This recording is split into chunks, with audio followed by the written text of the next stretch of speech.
Hey Scrappers, it's Vanessa here with my second design team layout for Redefined Creative for the month of March. And my focus this month is on Christina's classes. So the inspiration that I'm using today is from one of the Stash Bash classes.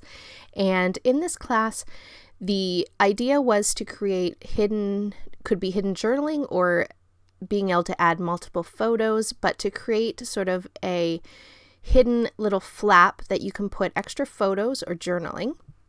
And so that's what you see me creating here. So I basically have these two project life cards I'm going to use. Those are what my photos are going to be matted on. And then I took a piece of white scrap cardstock, just scored it, and then I glued one side of that scored piece of paper to the bottom of where my second photo, the mat for that. And then I glued the top. Here in just a second, I'm going to take the stack of papers that I'm going to mat my top photo on, glue them down, and then I'm going to glue that top flap. There you see me putting glue on it now.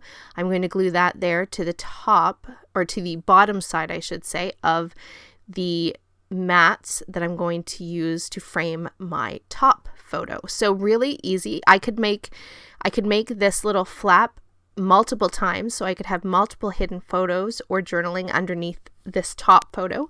I only did it just the one, but technically you could keep doing this over and over, and there would be multiple sort of flip ups that you could have underneath your initial first photo, and that would be really fun if you had a ton of photos to use or that you wanted to put on a page, but maybe you just wanted to showcase one like I am here. So once I had my little flap all ready to go, I'm just coming in with some Distress Oxide ink, or not Distress Oxide, some Distress ink in Vintage Photo. I'm going to use that to ink all of the things that are going to go on this page. So I was just going and adding that Distress ink to that little flap. And now we are going to speed up the video a little bit and go about creating the rest of the page.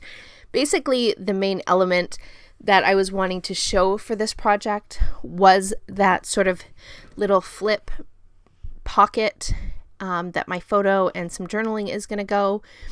The rest of the layout is pretty straightforward.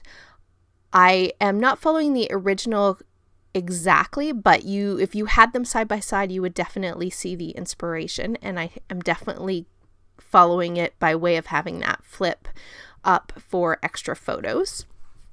So there you see I have three pieces of pattern paper that I've just gone ahead and cut so that I have the more solid green at the top. I have the band of yellow that's going to kind of bridge those two pattern papers, and then I have the plaid on the bottom. And now I am coming in with all the little pieces that I want to use to embellish this layout. Now I am using a Simple Stories, I believe this was their Cabin Fever line from a couple years ago, and I went ahead and one of the papers had these little florals, and so I fussy cut those, and I'm going to use those as sort of the main embellishing piece. So I'm kind of just working on my clusters as you see here, and there's going to be a 3 clusters on this layout, kind of running in a diagonal. I want to try to make sure that everything that I'm putting around the clusters that go around my photos, that nothing is going to obstruct with your ability to be able to open and close that flap, so that you can definitely, if you were to take it out of the page protector, or I could cut a slit in the page protector and have this top photo kind of hang out. But I wanted to make sure that anything I put down, I wasn't getting in the way of that flap being able to function. So because I am going to add some journaling off camera later on to this layout, I did put a journaling square inside, behind that first photo. And I'm just adding a little bit of embellishment so that when you do open it, there's something pretty to look at in there. And then I am just going to be able to then place my photo on the page there at the top left. And once I had the placement, I'm able to put down that third cluster there. And now I can go ahead and add my photo down since I know where everything is going to go.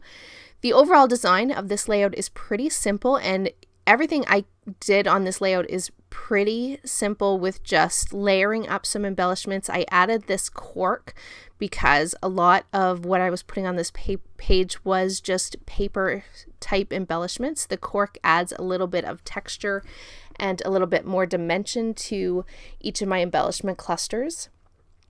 From that sticker sheet, I did just grab 3 little word strips that worked with my photos. And these photos are from the Smoky Mountains in Tennessee. And this was actually the view from our balcony of our cabin that we rented when we were in Tennessee. And it was a stunning view.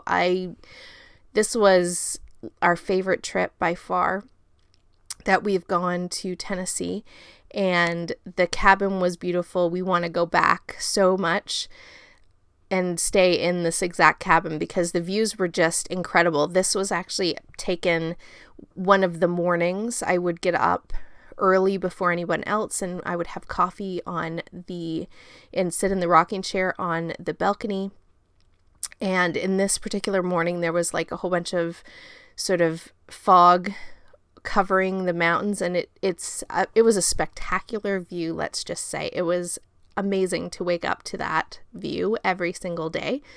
And so that's basically what I'm titling this layout as well. It's going to be Morning View is the title, which is definitely fitting for this because this was basically what we looked at for a week. It was awesome. And so I'm just finishing up with some of these little thickers from one of Paige Evans' collections, and my title is just going to nestle down there by that bottom cluster so that it kind of doesn't feel like it's floating up on the page, and it doesn't obstruct, again, that flap in any way. So I thought that was sort of the perfect place.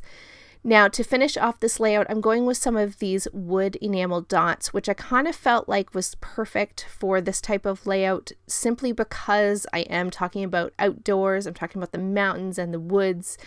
And so I thought this whole collection in general and the elements that I chose and these enamel dots were kind of like the perfect choices to go with sort of a rock or a Smoky Mountain set of pictures. And so once I had that done, that is pretty much going to wrap it up. So I will have in the description box below all the links to Christina's shop, as well as my discount code if you want to shop in the store. I will also have the Facebook group and all of the places that you can go to get inspiration and find out about the amazing classes that Christina has. So with that, guys, here is the last photo, and I will catch you on the next one. Have a great day, everybody. Bye-bye.